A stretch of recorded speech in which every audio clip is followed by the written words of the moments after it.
ये तस्वीर आपने ज़रूर देखी होगी, लेकिन उम्मीद है कि भूल गए होंगे कि ये कौन लड़की है और इसकी क्या कहानी है। तो आपको याद दिला दें कि ये वही लड़की है जिसका नाम डॉक्टर प्रियंका रेड्डी है, जो हैदराबाद की थी और उसको कुछ लड़कों ने रेप के बाद जला दिया था, जिसको लेकर खूब हंगामा हुआ था और पुलिस पर इतना दबाव था कि पुलिस ने आरोपियों का इनकाउंटर कर दिया था। वो और सी बात है कि बाद में जांच के दौरान ये इनकाउंटर फर्जी पाया गया था। लेकिन आज मैं ये फ़ोटो क्यों दिखा रहा हूँ? तो इसकी वजह यह है कि जिस तरह प्रियंका रेड्डी को मारकर जला दिया गया था, बिल्कुल इसी तरह राजस्थान की इस लड़की को भी जला दिया गया है और ये लड़की भी इत्तेफाक से डॉक्टर है। इसका नाम डॉक्टर भावना यादव है। लेकिन इस डॉक्टर लड़की को लेकर कहीं कोई आवाज़ नहीं है, किसी का खून नहीं खौल रहा है, किसी को जस्टिस वगैरह की बातें याद नहीं आ रही हैं बड़े पैमाने पर। और अभी डॉक्टर भावना यादव को लेकर इसलिए भी किसी का खून नहीं खौलने पाया है क्योंकि अभी मीडिया के जोकर पहलगाम घटना में लगे हुए हैं और पहलगाम की दुखद घटना से भरपूर फायदा उठाने की कोशिश में है, क्योंकि इसमें जितना मसाला है हिंदू मुसलमान का, वो मसाला कहीं दूसरी जगह नहीं मिलने वाला है। हमारे देश की गिद्ध मीडिया को तो टीआरपी चाहिए, हर हाल में चाहिए, चाहे लाश पे मिले या कहीं भी मिले। वो किसी भी दुखद घटना पर पूरा इवेंट करने में लग जाती है और यही वजह है कि पहलगाम की इस बेहद अफसोसनाक घटना को भी टीआरपी का खेल बना लिया गया है। इसीलिए इस घटना से चूस चूस कर जितनी भी टीआरपी हो सकती है वो सारी टीआरपी मीडिया लेकर के वापस आएगी। और जहां तक दंगा फैलाने वाली मीडिया की बात है, तो डॉक्टर भावना के केस इसलिए भी नहीं उसको मज़ेदार लगेगा क्योंकि यहाँ हिंदू मुसलमान का कोई मसाला ही नहीं है।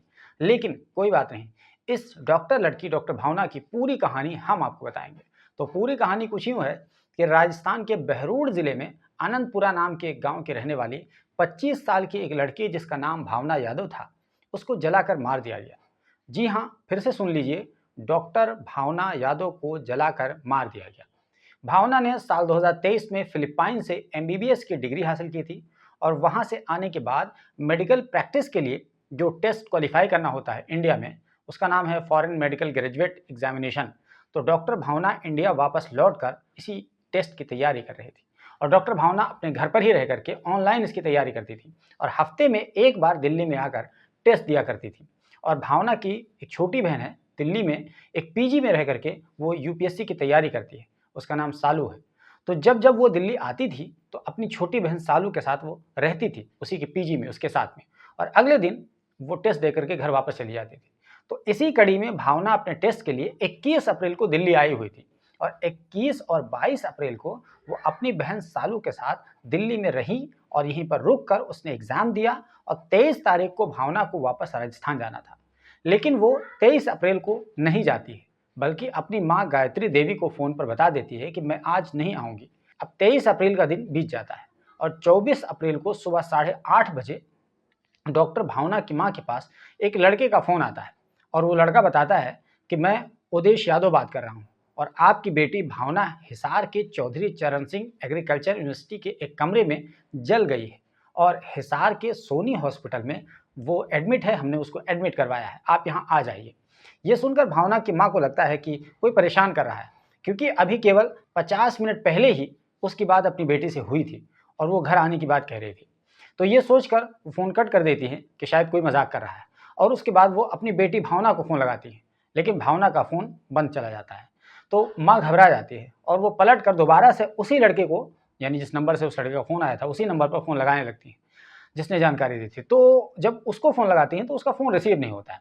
आखिरकार कई बार फ़ोन लगाने के बाद जब उसका फ़ोन रिसीव हुआ तो उस लड़के ने एक नर्स को फ़ोन दबा दिया और नर्स ने भावना की माँ से बातचीत की और बताया कि आपकी बेटी सोनी हॉस्पिटल हरियाणा हिसार में ये भर्ती है, आप तुरंत आ जाइए।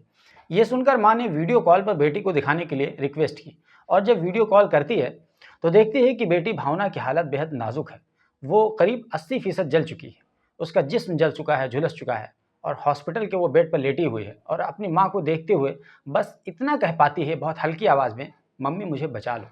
उसके आगे वो कुछ नहीं बोल पाई क्योंकि वो बुरी तरह जल चुकी थी। उसके आगे का जिस्म, चेहरा, पैर वगैरह ये सब जले हुए थे, लेकिन बाल वगैरह इत्तेफाक से उसके सही सलामत थे। यानी ऐसा आरोप लगाया गया कि पहले भावना पर हमला किया गया धारदार हथियार से, उसके बाद किसी चीज़ को डाल करके उसको जलाने की कोशिश की गई। अब इतना देखकर भावना की माँ गायत्री देवी अपने देवर को लेकर के तुरंत हरियाणा के हिसार में सोनी हॉस्पिटल पहुंच जाती है और वहां अवधेश यादव, जिस लड़के ने पहले फ़ोन किया था, वहां पर वो नदारद है। दोस्तों, यहाँ मैं आपको थोड़ा सा रुक कर भावना की माँ के बारे में बता दूं कि गायत्री देवी एक विधवा महिला है। उनके पति का 2001 में एक दुर्घटना के दौरान मौत हो गई थी और जिस समय पति की मौत हुई थी 2001 में, उस वक्त भावना की उम्र केवल 15 महीने थी, यानी सवा साल की, और उसकी छोटी बहन सालू जो यूपीएससी की तैयारी कर रही, वो अपनी माँ के पेट में थी। आखिरकार पति की मौत के बाद गायत्री ने खुद को संभाला और पढ़ी लिखी होने का फ़ायदा मिला। टीचर बनने के लिए उसने थोड़ी बहुत और भी जो ज़रूरत पड़ी उसने पढ़ाई की, एग्ज़ाम पास किया और उसको टीचर की आखिरकार नौकरी मिल गई। फिलहाल वो एक सरकारी स्कूल की प्रिंसिपल हैं और इस मुश्किल घड़ी में भी दोनों बच्चियों को उन्होंने पढ़ाया, जबकि हर तरफ तानो तशनी का दौर होता है ऐसे माहौल में। और जब ये घटना सामने आई तो गायत्री देवी के शब्द ये थे कि कहा जाता है कि बेटी बचाओ बेटी पढ़ाओ, और हमने तो बेटी भी बचा लिया, बेटी को भी पढ़ा लिया, लेकिन फिर भी बेटियां सुरक्षित नहीं हैं। तो अब क्या करें? ये भावना की माँ के सवाल थे।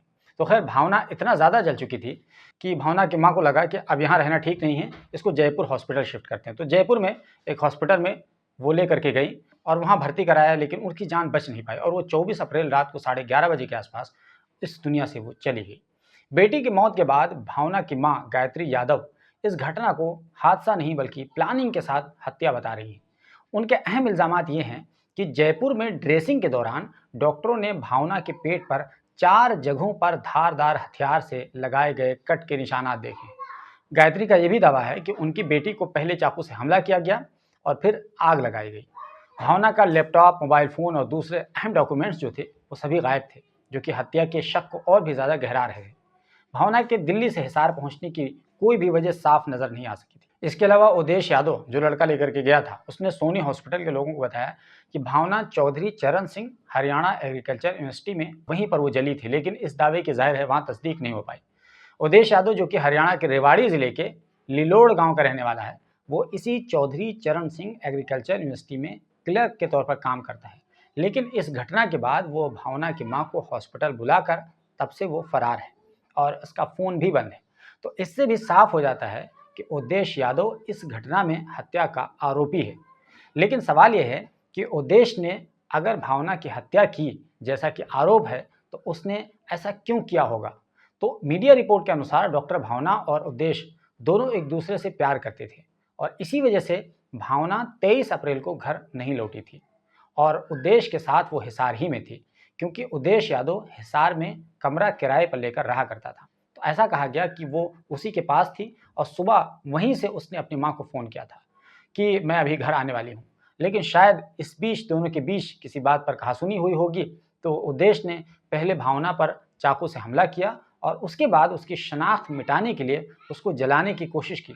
लेकिन जब उसकी मौत नहीं हुई तो उसको हॉस्पिटल में एडमिट करा दिया और इसकी माँ को फ़ोन करके बुला लिया और ख़ुद वहाँ से फ़रार हो गया। ये पूरी कहानी है।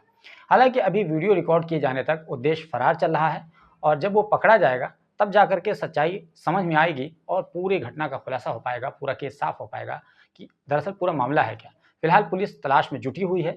ऐसे में सवाल यह है कि इस घटना को 1 हफ्ता होने को है, लेकिन ये किसी के लिए बहस का मुद्दा क्यों नहीं है और लोग कहाँ घुसे हुए हैं जिनका थोड़ी थोड़ी बात पर खून खौल जाता था। कोलकाता में लेडी डॉक्टर का केस हुआ था तो वहाँ पर इतना हंगामा मचाया मानो मीडिया और सिविल सोसाइटी के लोग ही सारा केस हल कर लेंगे। लेकिन जानते हैं वहाँ ऐसा क्यों किया गया था? क्योंकि इसमें भी बड़ा खेल था। वहाँ चूँकि सरकार दूसरी पार्टी की थी और हरियाणा में दूसरी पार्टी की सरकार है, तो यहाँ पर धर्म देखकर, सत्ता देखकर भी लोगों का खून खौलता है, क्योंकि लोग बहुत चालाक हो चुके हैं। उन्हें पता है कि कब खून खौलाना है और कब खून नहीं खौलाना है।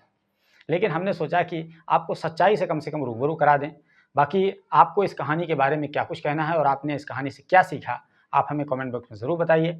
और पिछले वीडियो में हमने पूछा था कि हमारा वीडियो आप लोग कहाँ से देखते हैं, तो ये जानकर हमें भी बड़ी खुशी हुई और हैरानी भी कि हमारा वीडियो भारत के कोने-कोने से देखा जाता है और दूसरे देशों से भी हमारा वीडियो लोग देखते हैं। तो दोस्तों, आप हमें सपोर्ट कीजिए। हम आपको भरोसा दिलाते हैं कि हम इसी तरह आपको अच्छी वीडियोज़ बनाकर देते रहेंगे।